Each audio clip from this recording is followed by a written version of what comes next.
नमस्कार बंधुगण माँ भगवती दुर्गा कृपा सदाबले आपणकर समस्त परिवार उपर बनी रहो। सांग मैंने आज भिडियो मु आपण सहित कथा हेबाकु जाउछि भीष्म पंचक विषय। भीष्म पंचक कार्तिक मासर अंतिम जो 5 दिन होता है। कार्तिक मासर शुक्ल पक्षर एकादशी देव उठानी एकादशी ठारू आरंभ करी पूर्णिमा पर्यंत यह 5 दिन पंचक नाम जना जाए। जदिओ देखा जाए तो ज्योतिष दृष्टि पंचक को अशुभ मना जाए, किंतु यही जो पंचक होता है 5 दिन यह एत शुभ मना जाए जे यदि आप पूरा कार्तिक मासरे कौन कारणवशतः स्नान करें व्रत करें कि दान करें कौन भी नियम आप कार्तिक मासरे नहीं कौन भी कारणवशतः कौन भी परिस्थिति होता है आपणकर आउ न करें आपण तो जदि आप 5 दिन व्रत धारण करती कि स्नान दान दीपदान करती तेरे आपन को पूरा कार्तिक मासर फल प्राप्त हो जाए। यही कारण कार्तिक मासर यह 5 दिन अत्यंत ही श्रेष्ठ, अत्यंत ही पुण्यकारी अत्यंत ही लाभकारी मना जाइछि। तो आज भिडियो आप जानवे जे भीष्म पंचकर व्रत केबे ठारू आरंभ करेंगे केबे समाप्त करेंगे आ व्रतर नियम कौन होता है। भीष्म पंचकर व्रत जदि आप धारण करुछंती तेबे आपन को कौन वस्तु खाइबाकू अच्छी कौन वस्तु खाइबाकू नहीं आ पूजा केमिति करिवे केउ देवी देवतांकर आराधना करिवे। आ भीष्म पंचकर एही 5 दिन रे व्रत धारण करी भीष्म को आमे अर्घ्य देउछो तर्पण करुछो। सेमानंकर तो केउ मंत्र गुड़िक द्वारा केमिति अर्घ्य देवे आ केमिति तर्पण करिवे आ भीष्म पंचकर व्रत करुछु तो व्रतर उद्यापना केबे आ केमिति करिवे।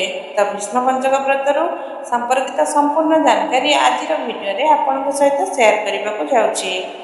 बहुत महत्वपूर्ण अच्छी आज भिडियो पूरा निश्चय देखंतु।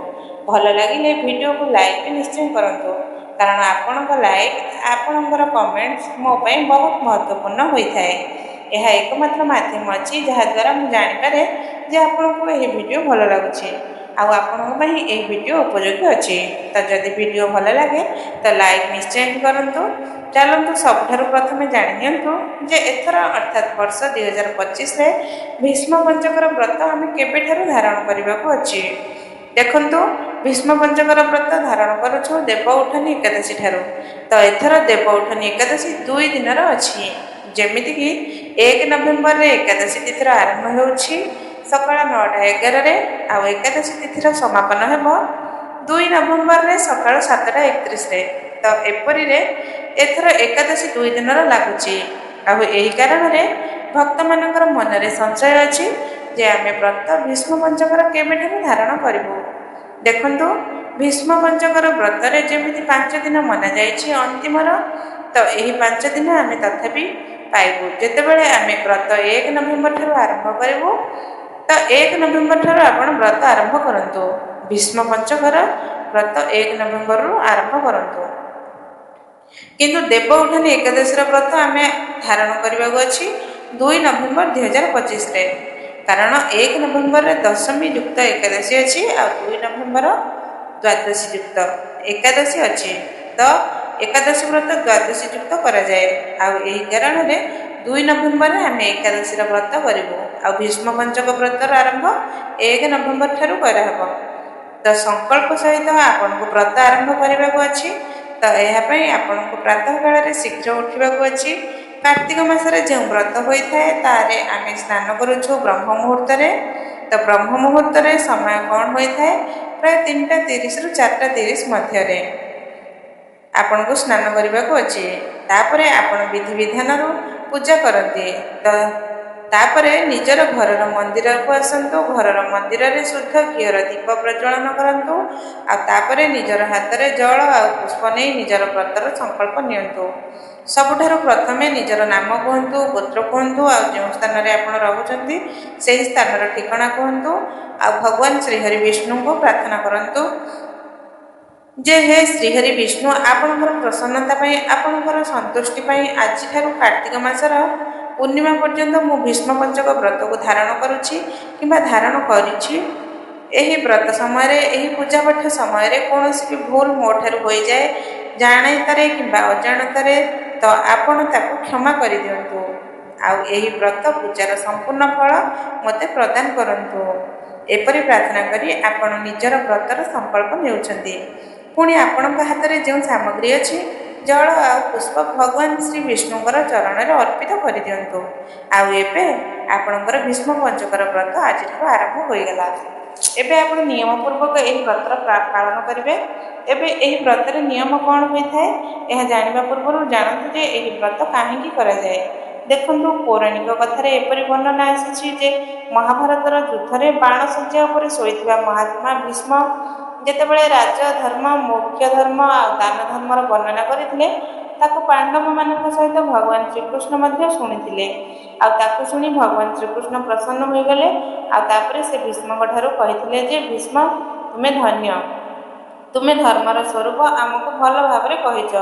କାର୍ତ୍ତିକ ମାସର ଏକାଦଶୀ ଦିନ ତୁମେ ଜଳ ପାଇବାର ଯାଚନା କରିଥିଲ ଆଉ ଅର୍ଜୁନ ବାଣରୁ ପୃଥିବୀକୁ ବେଧର କରି ଗଙ୍ଗାଜଳ ଉପସ୍ଥାପିତ କରିଦେଇଥିଲ, ଯାହାରୁ ତୁମର ତନ, ମନ ଆଉ ପ୍ରାଣ ସନ୍ତୁଷ୍ଟ ହୋଇଗଲେ। ଅତଃ ଆଜିଠାରୁ ପୂର୍ଣ୍ଣିମା ପର୍ଯ୍ୟନ୍ତ ତୁମକୁ ସବୁ ଲୋକେ ଅର୍ଘ୍ୟ ଦାନରୁ ତୃପ୍ତ କରନ୍ତୁ ଆଉ ମୋତେ ପ୍ରସନ୍ନ କରୁଥିବା ଏହି ଭୀଷ୍ମ ପଞ୍ଚକ ନାମକ ବ୍ରତର ପ୍ରତିବର୍ଷ ପାଳନ କରି ରହନ୍ତୁ। ତ ପୁରାଣ ଗୁଡ଼ିକ ଅନୁସାରେ ଏହି ବ୍ରତ ଭୀଷ୍ମକୁ ସମର୍ପିତ ହୋଇଥାଏ ଆଉ ଏହି ବ୍ରତକୁ କରିବାରୁ ଭଗବାନ ଶ୍ରୀକୃଷ୍ଣ ପ୍ରସନ୍ନ ହୋଇଥାନ୍ତି। ଆଉ ଏହି କାରଣରେ ଭଗବାନ ଶ୍ରୀକୃଷ୍ଣଙ୍କର ଅତି ପ୍ରସନ୍ନତା ପାଇଁ ଏହି ବ୍ରତ ଧାରଣ କରୁଛୁ। ତ ସବୁକୁ ଏହି ବ୍ରତ କରିବା ଉଚିତ, କାରଣ ଅନେକ ଲୋକେ ପୁରା କାର୍ତ୍ତିକ ମାସର ବ୍ରତ କରିପାରନ୍ତି ନାହିଁ, ଟିକିଏ କଠିନ ହୋଇଥାଏ। ତ ଆପଣ 5 ଦିନର ତ ବ୍ରତ ହିଁ କରିପାରିବେ, କୌଣସି ବି କରିପାରିବେ, ସହଜ ଅଛି। ତ ସବୁକୁ କରିବା ଉଚିତ। ତ ଚାଲନ୍ତୁ, ସଂକଳ୍ପ ପର୍ଯ୍ୟନ୍ତ ଆମେ କଥା ସାରିଲୁ ଯେ ସଂକଳ୍ପ କେମିତି ନେବା। ଏବେ ଜାଣନ୍ତୁ ଯେ ପୂଜା କେମିତି କରିବେ। ତ ଦେଖନ୍ତୁ, ଭୀଷ୍ମ ପଞ୍ଚକ ବ୍ରତରେ ପୂଜା ଆମେ କରୁଛୁ ଶାଳଗ୍ରାମ ଭଗବାନଙ୍କର, ତୁଳସୀ ମହାରାଣୀଙ୍କର, ସୂର୍ଯ୍ୟ ଦେବତାଙ୍କର, ଆଉ ଏହା ବ୍ୟତୀତ ଭୀଷ୍ମଙ୍କୁ ତର୍ପଣ ଦେଉଛୁ ଆଉ ଅର୍ଘ୍ୟ ଦେଉଛୁ। ତ ପ୍ରତିଦିନ ଏହି ବ୍ରତରେ ଆପଣଙ୍କୁ ସୂର୍ଯ୍ୟଦେବଙ୍କୁ ଜଳ ଦେବାକୁ ଅଛି ଆଉ ପ୍ରତିଦିନ ଶାଳଗ୍ରାମର ଅଭିଷେକ କରିବାକୁ ଅଛି।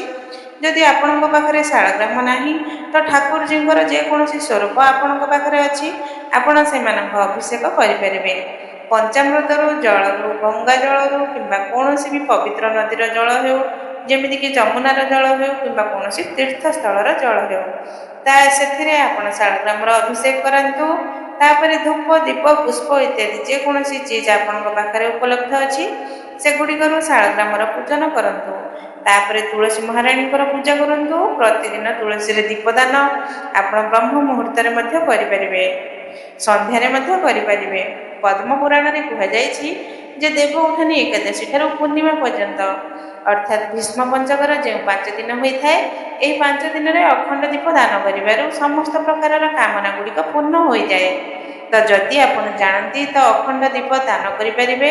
ପୁରା 5 ଦିନର କୌଣସି କାମନା ଅଛି ତ କାମନାର ନିମନ୍ତେ କରିପାରିବେ, କିମ୍ବା କେବଳ ଭଗବାନ ଶ୍ରୀ ବିଷ୍ଣୁଙ୍କର ପ୍ରସନ୍ନତା ମୋତେ ପ୍ରାପ୍ତ ହେଉ, ସେମାନଙ୍କର କୃପା ମୋତେ ପ୍ରାପ୍ତ ହେଉ, ଏପରି କାମନା କରି ମଧ୍ୟ ଆପଣ ଅଖଣ୍ଡ ଦୀପଦାନ କରିପାରିବେ। ଏହି 5 ଦିନରେ ଅଖଣ୍ଡ ଦୀପଦାନର ବହୁତ ମହତ୍ତ୍ୱ ଅଛି। ତ ଯେମିତି ଆମେ ନବରାତ୍ରିରେ ଅଖଣ୍ଡ ଦୀପଦାନ କରୁଛୁ, ସମ୍ପୂର୍ଣ୍ଣ ସେହି ପ୍ରକାରେ ଅଖଣ୍ଡ ଦୀପଦାନ ଆପଣ ଏହି ଦିନ ଗୁଡ଼ିକରେ ମଧ୍ୟ କରିପାରିବେ।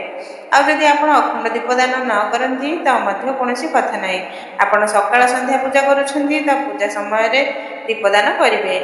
ଏହା ବ୍ୟତୀତ ଯେକୌଣସି ପବିତ୍ର ଗଛ ଗୁଡ଼ିକ ହୋଇଥାଏ, ଯେମିତିକି ତୁଳସୀର ଗଛ ଅଛି, କଦଳୀର ଗଛ ଅଛି, କିମ୍ବା ଆମ୍ବର ଗଛ ଅଛି, କିମ୍ବା ପିପଲ ବୃକ୍ଷ ଅଛି, ବର ଗଛ, ତ ଏହି ସ୍ଥାନ ଗୁଡ଼ିକରେ ମଧ୍ୟ ଆପଣ ଦୀପଦାନ କରିପାରିବେ। ଏହି 5 ଦିନରେ ଆମେ ଯେତେ ଅଧିକ ଦୀପଦାନ କରିବୁ ସେତେ ଶ୍ରେଷ୍ଠ ମନାଯାଏ। ତ ଆପଣ ନିଜର ଇଚ୍ଛା ଅନୁସାରେ ଆଖପାଖରେ କୌଣସି ମନ୍ଦିର ଅଛି ତ ସେଠାରେ ମଧ୍ୟ ଦୀପଦାନ କରିପାରିବେ। ଦୀପଦାନ ଆପଣ ବ୍ରହ୍ମ ମୁହୂର୍ତ୍ତରେ କରିପାରିବେ, ଅର୍ଥାତ୍ ସୂର୍ଯ୍ୟୋଦୟ ହେବା ପୂର୍ବରୁ କରିପାରିବେ, ଆଉ ପୁଣି ସନ୍ଧ୍ୟା କାଳ ପରେ କରିପାରିବେ। ଆଉ ଏବେ ଜାଣନ୍ତୁ ଯେ ଭୀଷ୍ମଙ୍କୁ ଅର୍ଘ୍ୟ ଆପଣ କେମିତି ଦେବେ ଆଉ ତର୍ପଣ କେମିତି କରିବେ, ମନ୍ତ୍ର କ'ଣ ହେବ ଆଉ ସାମଗ୍ରୀ କ'ଣ ହେବ। ଦେଖନ୍ତୁ, ତର୍ପଣ କରିବା ପାଇଁ ଆପଣଙ୍କୁ ଦରକାର ଏକ ପାତ୍ର, ଅର୍ଥାତ୍ ଜଳର ପାତ୍ର। ତାପରେ ଆପଣଙ୍କୁ ସବୁଠାରୁ ପ୍ରଥମେ ଗଙ୍ଗା ଜଳ ନେବାକୁ ଅଛି। ଶୁଦ୍ଧ ଜଳରୁ ସେହି ପାତ୍ରକୁ ଭର୍ତ୍ତି କରି ନିଅନ୍ତୁ, ଟିକିଏ କଳା ତିଳ ପକାଇ ଦିଅନ୍ତୁ ଆଉ ଏହି ଜଳରୁ ଆପଣଙ୍କୁ ତର୍ପଣ କରିବାକୁ ଅଛି। ତ ଅଙ୍ଗୁଠାର ତଳୁ ଜଳ ଢଳାଯାଏ ତର୍ପଣ ପାଇଁ। ତ ଯେମିତି ପିତୃମାନଙ୍କର ତର୍ପଣ କରୁଛୁ ସେହି ପ୍ରକାରରେ ଏହି ତର୍ପଣ ମଧ୍ୟ କରାଯାଏ। ଭୀଷ୍ମଙ୍କ ନିମନ୍ତେ। ଆଉ ତର୍ପଣ କରୁଥିବା ସମୟରେ ଆପଣଙ୍କ ମନ୍ତ୍ର କୌଣସି କୁହାଯିବାକୁ ଅଛି। ମନ୍ତ୍ର ନୋଟ୍ କରନ୍ତୁ। ସତ୍ୟବ୍ରତାୟସ ଗଙ୍ଗେୟସ ମହାତ୍ମେନ ଭୀଷ୍ମୟତ୍ ଦଦାମ ଅର୍ଘ୍ୟମ ଆଜ ଜନ୍ମ ବ୍ରହ୍ମଚାରିଣୀ। ଏହି ମନ୍ତ୍ର ଆପଣ ସ୍କ୍ରିନଶଟ୍ ନେଇପାରିବେ। ମୁଁ ସ୍କ୍ରିନରେ ଏହା ଦେଇଦେବି। ତ ତର୍ପଣ ଆପଣଙ୍କୁ କରିବାକୁ ଅଛି ସୂର୍ଯ୍ୟୋଦୟ ପରେ। ସୂର୍ଯ୍ୟୋଦୟ ପରେ ଆପଣ ତର୍ପଣ କରିବେ। ଯେମିତି ସୂର୍ଯ୍ୟୋଦୟଙ୍କୁ ଜଳ ଦେଉଛୁ, ତାପରେ ଆପଣ ଭୀଷ୍ମ ପାଇଁ ତର୍ପଣ ଦେବେ। ଆଚ୍ଛା, ତର୍ପଣ କୌଣସି ବି କରିପାରିବେ। ଭୀଷ୍ମ ପାଇଁ ତର୍ପଣ ଯେମିତି ଭଗବାନ ଶ୍ରୀକୃଷ୍ଣ କହିଛନ୍ତି ଯେ କୌଣସି ଭୀଷ୍ମକୁ ତର୍ପଣ କରିପାରିବେ। ଏବେ ଯେମିତି ମାନି ନିଅନ୍ତୁ ଯେ ବିଧିବିଧାନରୁ ଆପଣଙ୍କୁ ତର୍ପଣ କରିବାକୁ ଆସୁନାହିଁ, ଯେମିତି ଆଙ୍ଗୁଠାର ତଳୁ ଜଳ ଢଳାଯାଏ। ଯଦି ଆପଣ ସେହା କରିବାକୁ ଚାହୁଁନାହାନ୍ତି, ତ ଯେମିତି ଭଗବାନ ସୂର୍ଯ୍ୟଙ୍କୁ ଆମେ ଜଳ ଦେଉଛୁ ସେହି ପ୍ରକାର ଜଳ ଦେଇପାରିବେ। ଅର୍ଥାତ୍ ଭଗବାନ ସୂର୍ଯ୍ୟଦେବଙ୍କୁ ଜଳ ଦେଇଦିଅନ୍ତୁ। ଆଉ ପୁଣି ତାପରେ ଏକ ପାତ୍ର ଜଳ ଆଉ ତିଳ ପକାଇ ଆଉ ମହାତ୍ମା ଭୀଷ୍ମଙ୍କର ସ୍ମରଣ କରି ଏକ ପାତ୍ର ନିଜ ସାମ୍ନାରେ ରଖି ସେହି ପାତ୍ରରେ ଜଳ ଅର୍ପିତ କରନ୍ତୁ। ଆଉ ପୁଣି ଏହି ଜଳ ପରେ କୌଣସି ବି ଗଛରେ ଢାଳି ଦିଅନ୍ତୁ। ତ ଏପରି ଆପଣ କରିପାରିବେ। ଯେମିତି ତର୍ପଣ କରିବାରେ ବହୁତ ଲୋକଙ୍କର ମନରେ ସଂଶୟ ମଧ୍ୟ ହୋଇଥାଏ, ଆଉ ସବୁ ଲୋକ କରିପାରନ୍ତି ନାହିଁ। ତ ଏପରିରେ ପରିଶାନ ହେବାର ଆବଶ୍ୟକତା ନାହିଁ। ଯେମିତି ଆମେ ସୂର୍ଯ୍ୟଙ୍କୁ ଜଳ ଦେଉଛୁ, ସେହି ପ୍ରକାରରେ ଭୀଷ୍ମର ନିମନ୍ତେ ମଧ୍ୟ ଆମେ ଅର୍ଘ୍ୟ ଦେଇପାରିବୁ। ତ କାର୍ତ୍ତିକ ମାସର ପୂର୍ଣ୍ଣିମା ଠାରୁ ଆପଣ ଆରମ୍ଭ କରି ଆଉ କାର୍ତ୍ତିକ ମାସର ଏକାଦଶୀ ପର୍ଯ୍ୟନ୍ତ 5 ଦିନ ପର୍ଯ୍ୟନ୍ତ ଆପଣ ଭୀଷ୍ମଙ୍କୁ ଅର୍ଘ୍ୟ ମଧ୍ୟ ଦେଇପାରିବେ। ଏହି ବ୍ରତକୁ ପାଳନ କରିବାର ନିୟମ ମଧ୍ୟ ଏହା ଅଛି। ଭୀଷ୍ମ ପଞ୍ଚକର ବ୍ରତ କରୁଛୁ ତ ମନ୍ତ୍ର କୌଣସି ଜପ କରିବେ। ଦେଖନ୍ତୁ, ଭଗବାନ ଶ୍ରୀହରି ବିଷ୍ଣୁଙ୍କର କୌଣସି ବି ମନ୍ତ୍ର ଆପଣ ଜପ କରିପାରିବେ। ଯେମିତିକି ପ୍ରତିଦିନ ଓಂ ନମୋ ଭଗବତେ ବାସୁଦେବାୟ କିମ୍ବା ଓಂ ନମୋ ନାରାୟଣ, ଏହି ମନ୍ତ୍ର ଜପ କରିପାରିବେ 108 ଥର। କମ୍ ସେ କମ୍ 108 ଥର ମନ୍ତ୍ର ଜପ କରିବାକୁ ଅଛି। ଅଧିକ ପୁଣି ଆପଣଙ୍କର ନିଜ ଇଚ୍ଛା ଅନୁସାରେ ଆପଣ କରିପାରିବେ। ଏହା ବ୍ୟତୀତ ଆପଣ ଚାହିଁଲେ ପ୍ରତିଦିନ ବିଷ୍ଣୁ ସହସ୍ର ନାମର ପାଠ କରିପାରିବେ କିମ୍ବା ଗଜେନ୍ଦ୍ର ମୋକ୍ଷର ପାଠ କରିପାରିବେ। ନାରାୟଣ କବଚର ପାଠ ମଧ୍ୟ କରିପାରିବେ। ଭଗବାନ ଶ୍ରୀ ବିଷ୍ଣୁଙ୍କର ଯେକୌଣସି ମନ୍ତ୍ର ହୋଇଥାଏ, ଯେକୌଣସି ସ୍ତୋତ୍ର ହୋଇଥାଏ, ସେଗୁଡ଼ିକର ପାଠ ଏହି ସମୟରେ କରିବା ଶ୍ରେଷ୍ଠ ମନାଯାଏ। ଏହା ବ୍ୟତୀତ ଭୀଷ୍ମ ପଞ୍ଚକ ବ୍ରତର କଥା ଆପଣଙ୍କୁ ପ୍ରତିଦିନ ଶୁଣିବାକୁ ଅଛି। ଏବେ ଯେମିତି କାର୍ତ୍ତିକ ମାସର ସମ୍ପୂର୍ଣ୍ଣ ଫଳ ଆମକୁ ପ୍ରାପ୍ତ ହୋଇଥାଏ ଏହି ବ୍ରତକୁ ଧାରଣ କରିବାରୁ, ତ କାର୍ତ୍ତିକ ମାସର ଯେଉଁ କଥା ହୋଇଥାଏ, ଯେଉଁ କାହାଣୀ ଗୁଡ଼ିକ ହୋଇଥାଏ, ସେହି ପୁରା କାହାଣୀ ଗୁଡ଼ିକ, ପୁରା କଥା ଗୁଡ଼ିକ ଆପଣଙ୍କୁ ଏହି 5 ଦିନରେ ଶୁଣିବାକୁ ଅଛି। ଏବେ ଯଦି ଆପଣ ପୁରା ମାସର କଥା ଗୁଡ଼ିକ ଶୁଣିଛନ୍ତି, କାହାଣୀ ଗୁଡ଼ିକ ଶୁଣିଛନ୍ତି, ତଥାପି ଠିକ୍ ଅଛି। ଯଦି ଆପଣ ଶୁଣିନାହାନ୍ତି, ତ ଏହି 5 ଦିନରେ ହିଁ ଆପଣଙ୍କୁ ସବୁ କଥା ଗୁଡ଼ିକ, ସବୁ କାହାଣୀ ଗୁଡ଼ିକ ଶୁଣିବାକୁ ଅଛି। କିମ୍ବା ଆପଣ ଚାହିଁଲେ ପଢ଼ିପାରିବେ। ଯେମିତି ବି ସମ୍ଭବ ହେଉ, ଆପଣ ଚାହିଁଲେ ପ୍ରତିଦିନ, ଯେମିତି ଏହି ଚ୍ୟାନେଲରେ କଥା ଶୁଣାଇ ଦିଆଯାଉଛି, ଯାହାର ପ୍ରତିଦିନ କାହାଣୀ ଆଉ କାର୍ତ୍ତିକ ମାସ ମହାତ୍ମ୍ୟ, ବିଷ୍ଣୁ ସହସ୍ର ନାମ, ତୁଳସୀ ଚାଳିଶା ଆଉ ତୁଳସୀ ମହାରାଣୀଙ୍କର ଆରତୀ, ଏସବୁ ଚିଜ୍ ଆପଣଙ୍କୁ ପ୍ରତିଦିନ ଶୁଣାଇ ଦିଆଯାଉଛି। ତ ଯଦି ଆପଣ ପ୍ରତିଦିନ ଶୁଣୁଛନ୍ତି ତଥାପି ଠିକ୍ ଅଛି। ଯଦି ଆପଣ ଶୁଣୁନାହାନ୍ତି, ତ ସାରା କଥା ଗୁଡ଼ିକ ଏକଥାରେ ଆପଣ 5 ଦିନରେ ଶୁଣିପାରିବେ। ଆଉ ଏହି 5 ଦିନରେ ପ୍ରତିଦିନ ଆପଣଙ୍କୁ କାର୍ତ୍ତିକ ମାସର ଯେଉଁ 5 ଦିନ ଅଛି, ତାର ପ୍ରତିଦିନ ଆପଣଙ୍କୁ ପଞ୍ଚୁକର କଥା ଶୁଣାଇ ଦିଆଯିବ। ପଞ୍ଚବିଧୁର କଥା ମଧ୍ୟ ଶୁଣନ୍ତୁ। ତ ଆପଣ ଲୋକେ ନିଶ୍ଚୟ ଶୁଣନ୍ତୁ। ବ୍ରତର ସଂକଳ୍ପ କେମିତି ନେବା, ପୂଜା କେମିତି କରିବା, ଏହି ଜାନକାରୀ ଆପଣଙ୍କୁ ମିଳିଲା। ଏବେ ଜାଣନ୍ତୁ ଯେ ଏହି ବ୍ରତକୁ ଯଦି ଆପଣ ଧାରଣ କରୁଛନ୍ତି, ତେବେ ଆପଣଙ୍କୁ କ'ଣ ଖାଇବାକୁ ଅଛି ଆଉ କ'ଣ ଖାଇବାକୁ ନାହିଁ। ଦେଖନ୍ତୁ, ଏହି 5 ଦିନର ଯଦି ନିୟମ କୁହାଯାଇଛି, ଯେମିତି ପୁରାଣ ଗୁଡ଼ିକରେ ବର୍ଣ୍ଣନା ଆସିଛି ଯେ ଭୀଷ୍ମ ପଞ୍ଚକ ବ୍ରତରେ ପ୍ରଥମ ଦିନ ଅର୍ଥାତ୍ ଏକାଦଶୀ ଦିନ ଆପଣଙ୍କୁ ସମ୍ପୂର୍ଣ୍ଣ ରୂପେ ଉପବାସ ରହିବାକୁ ଅଛି, ନିର୍ଜଳ ଉପବାସ ରହିବାକୁ ଅଛି। ପୁଣି ଦ୍ୱିତୀୟ ଦିନ ଭଗବାନ ବିଷ୍ଣୁଙ୍କର ପୂଜା କରିବା ପରେ ଭୂମି ଉପରେ ବସି ମନ୍ତ୍ରୋଚ୍ଚାରଣ ସହିତ ଗୋମୂତ୍ରର ପାନ କରନ୍ତୁ। ଅର୍ଥାତ୍ କେବଳ ଗୋମୂତ୍ର ଦ୍ୱାଦଶୀ ଦିନ, ଆଉ ପୁଣି ତ୍ରୟୋଦଶୀ ଦିନ ଗାଈର ଦୁଧ ପିଅନ୍ତୁ। ଚତୁର୍ଦ୍ଦଶୀକୁ ଦହିର ଭୋଜନ କରନ୍ତୁ। ଆଉ ଏପରି ଶରୀରର ଶୁଦ୍ଧି ପାଇଁ 4 ଦିନ ପର୍ଯ୍ୟନ୍ତ ବ୍ରତ କରି, ଆଉ ପଞ୍ଚମୀ ଦିନ ସ୍ନାନ ପରେ ଭଗବାନ କୃଷ୍ଣଙ୍କର ପୂଜା କରି ଭକ୍ତି ଭାବରୁ ବ୍ରାହ୍ମଣମାନଙ୍କୁ ଭୋଜନ କରାନ୍ତୁ, ସେମାନଙ୍କୁ ଦକ୍ଷିଣା ଦିଅନ୍ତୁ। ଆଉ ଏହିପରି ବ୍ରାହ୍ମଣମାନଙ୍କର ପୂଜନ କରିବା ପରେ ଫଳ ଆହାର କରିପାରିବେ। ଆଉ ପୁଣି କାର୍ତ୍ତିକ ମାସର ରାତ୍ରିରେ ପଞ୍ଚଗବ୍ୟର ପାନ କରି ତାପରେ ଅନ୍ନ ଗ୍ରହଣ କରନ୍ତୁ। ତ ଏହିପରି ଏହି ବ୍ରତ ପାଇଁ ବହୁତ ହିଁ କଡ଼ା ବିଧାନ କୁହାଯାଇଛି। କିନ୍ତୁ ଏହା ମଧ୍ୟ କୁହାଯାଇଛି ଯେ ଯଦି ଆପଣ ଏହା କରିପାରିନାହାନ୍ତି, अर्थात एपरी नियम पालन करिपारନ୍ତି ନାହିଁ ତ ଏପରିରେ ଯେଉଁ ପ୍ରଥମ ନିୟମ କୁହାଯାଇଛି ସେଇଟା ହିଁ ଯେ ଆପଣ ଲିକ୍ୱିଡ଼ ଚିଜ୍ ଗୁଡ଼ିକ ଉପରେ ଯେମିତି ଜଳାହାର ଦ୍ୱାରା ଜଳ କିମ୍ବା ଦୁଧ କିମ୍ବା ଜୁସ୍ ଇତ୍ୟାଦି ନେଇ ଏହି ବ୍ରତ ଧାରଣ କରିପାରିବେ। ଏବେ ଯେମିତି ଯଦି ଆପଣ ଜଳାହାର ଦ୍ୱାରା ବ୍ରତ କରିପାରନ୍ତି ନାହିଁ, ଲିକ୍ୱିଡ଼ ଚିଜ୍ ଗୁଡ଼ିକ ଉପରେ 5 ଦିନ ରହିପାରନ୍ତି ନାହିଁ, ତ ଏହିପରିରେ ଫଳ ଆହାର ଦ୍ୱାରା କୌଣସି ବି ଫଳ ଇତ୍ୟାଦି ଖାଇ ଆପଣ ଏହି ବ୍ରତ କରିପାରିବେ। ଫଳରେ ବସ୍ ଏତିକି ଧ୍ୟାନ ରଖିବାକୁ ଅଛି ଯେ ବହୁତ ବିହନ ବାଲା ଫଳ ଆମେ ଖାଇବା ଉଚିତ ନୁହେଁ। ଯେମିତି ଡାଳିମ୍ବ ଅଛି କିମ୍ବା ସରିଫା ଅଛି ଯାହାରେ ବହୁତ ବିହନ ହୋଇଥାଏ ବା ମଞ୍ଜି ଅଧିକ ଥାଏ, ଏପରି ଫଳ ଗୁଡ଼ିକର ସେବନ ଏହି ବ୍ରତରେ କରିବା ଉଚିତ ନୁହେଁ। କିନ୍ତୁ ସେଓ, କଦଳୀ କିମ୍ବା କମଳା ଇତ୍ୟାଦି ଏସବୁ ଚିଜ୍ ଆପଣ ନେଇପାରିବେ। ଅର୍ଥାତ୍ କୌଣସି ବି ଆଉ ଫଳ ଯାହାରେ ବହୁତ ବିହନ ନଥାଏ, ମତଲବ ବେଶୀ ମଞ୍ଜି ନଥାଏ, ଏହିପରି ଫଳ ଆପଣ ଖାଇପାରିବେ। ତ ପ୍ରଥମ ବିଧି ହେଉଛି ଜଳ ଆହାର ଅର୍ଥାତ୍ ଲିକ୍ୱିଡ଼ ଚିଜ୍ ଗୁଡ଼ିକ। ବ୍ରତର ଦ୍ୱିତୀୟ ନିୟମ ବିଧି ହେଉଛି ଫଳ ଆହାର। ଫଳ ଆହାର ଅର୍ଥାତ୍ ଫଳ କିମ୍ବା ଯେମିତି ଡ୍ରାଏ ଫ୍ରୁଟ୍ସ କିମ୍ବା ଦୁଧ, ଜୁସ୍, ନଡ଼ିଆ ପାଣି ଏସବୁ ଚିଜ୍ ନେଇ ଆପଣ ବ୍ରତ କରିପାରିବେ। ଏବେ ମାନି ନିଅନ୍ତୁ ଯେ ଆପଣ କହୁଛନ୍ତି ଯେ ଏହି 5 ଦିନରେ ଆପଣ ବିନା ଲୁଣରେ ତ ରହିପାରିବେ ନାହିଁ, ଆପଣଙ୍କୁ ଲୁଣର ସେବନ କରିବାକୁ ଅଛି। ପୁଟୁ କିମ୍ବା ସିଙ୍ଗଡ଼ାର ରୋଟି ଦରକାର, ଆପଣଙ୍କୁ ତ କ'ଣ ଏପରି ବ୍ରତ କରିପାରିବେ? ଫଳ ଆହାର ତ ଏହା ମଧ୍ୟ କୁହାଯିବ, ଯେମିତି ନବରାତ୍ରିରେ ଆମେ କରୁଛୁ। ତ ଯଦି ଆପଣଙ୍କଠାରୁ ଫଳ ଆହାର ଆଉ ଜଳାହାର ଉପରେ ରହିନଯାଏ, ଆପଣଙ୍କୁ ଲୁଣର ସେବନ କରିବାକୁ ଅଛି। ତ ଆପଣ ପୁଟୁ ସିଙ୍ଗଡ଼ାର ଆଟା ମଧ୍ୟ ନେଇପାରିବେ। ଯଦି ଆପଣ ବହୁତ ଆବଶ୍ୟକ ଅଛି ନେବା ତ ସମ୍ପୂର୍ଣ୍ଣ ନେଇପାରିବେ। ତ ନିଜର ସ୍ୱାସ୍ଥ୍ୟର ଧ୍ୟାନ ରଖି ଏପରି ଏହି 3ଟି ବିଧାନରେ ଯେକୌଣସି ନିୟମ ଆପଣଙ୍କୁ ଠିକ୍ ଲାଗୁଛି ତାହା ଅନୁସାରେ ଆପଣ ବ୍ରତ ଧାରଣ କରିପାରିବେ। ଯଦି ଆପଣ ଲୁଣ ନେଉଛନ୍ତି ତ ସନ୍ଧ୍ୟା ନମକ ନେବାକୁ ପଡ଼ିବ, ଯେଉଁଟାକି ଆମେ କୁହନ୍ତି ପାହାଡ଼ ଲୁଣ। ସେଇ ଲୁଣଟା ଆମେ ସନ୍ଧ୍ୟା ନମକ ନେଇପାରିବା। ସାଧାରଣ ଲୁଣ ନେବା ଉଚିତ ନୁହେଁ। ଭୀଷ୍ମ ପଞ୍ଚକରେ ବ୍ରତ ଯଦି ଆପଣ କରୁଛନ୍ତି ତ ଅନାଜର ସେବନ ଆପଣଙ୍କୁ କରିବା ଉଚିତ ନୁହେଁ। ଅନାଜ ମାନେ ଭାତ, ରୁଟି ଏଇ ଜିନିଷ, ଅନ୍ନର ସେବନ ମାତ୍ର କରନ୍ତୁ ନାହିଁ। ବାକି ଫଳାହାର ନିଜ ଇଚ୍ଛା ଅନୁସାରେ ଆପଣ କୌଣସି ବି ପ୍ରକାର ନିୟମ ପାଳନ କରିପାରିବେ, ଯେକୌଣସି ଆପଣଙ୍କୁ ଠିକ୍ ଲାଗୁଛି। ନିଜର ସ୍ୱାସ୍ଥ୍ୟର ଧ୍ୟାନ ରଖି ବ୍ରତ କରନ୍ତୁ। ଆଉ ଏବେ ଜାଣନ୍ତୁ ଯେ ବ୍ରତର ଉଦ୍ଯାପନା କେବେ ଆଉ କେମିତି କରିବାକୁ ଅଛି।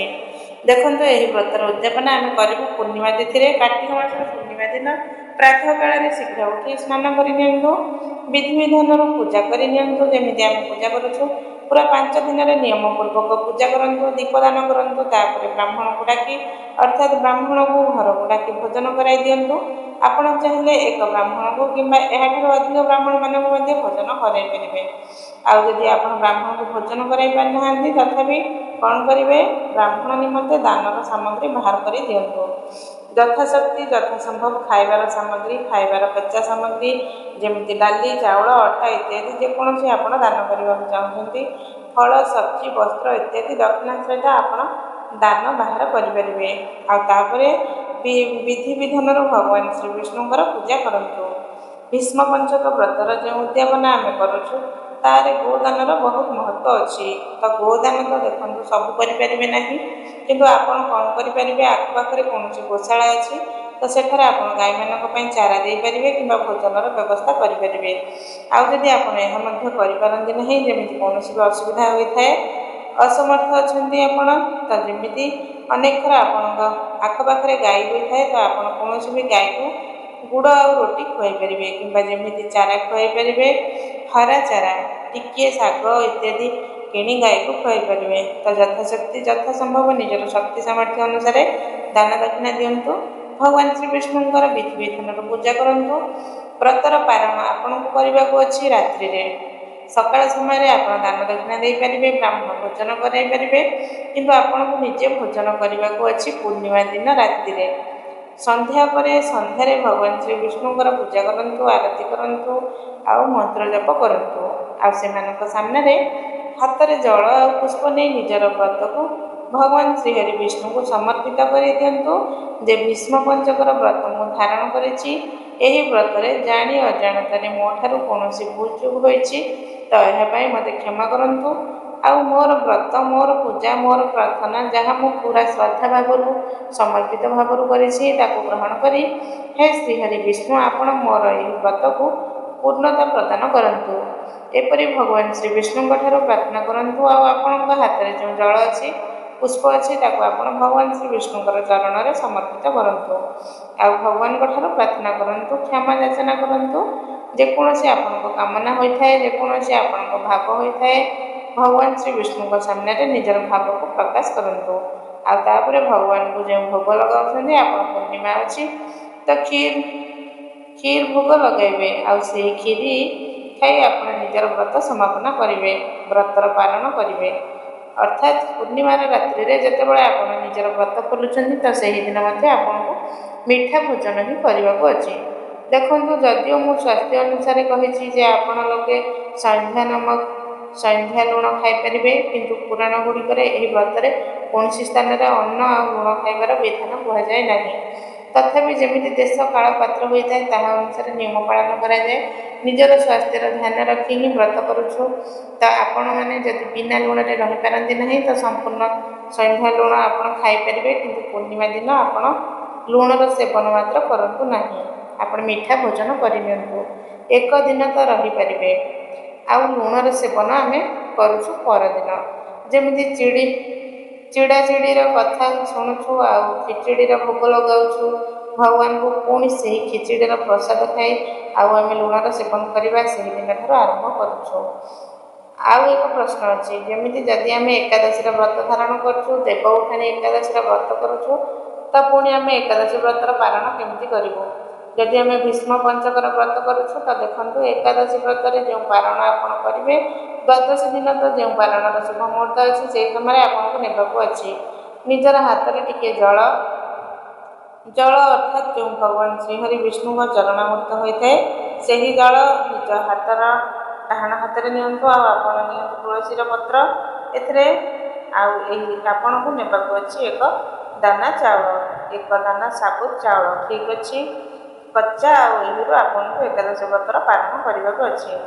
चाउल चबाइबा नुहे गिड़ी जावा जमी आप जल नहीं हाथ में तो हाथ में अंजलिर जल नेबाक अच्छी। आपन को यही जल तुलसी पत्र छिंडे पकई दिंतु, एक दाना चाउल पकई दिंतु आउ गिड़ी दिंतु।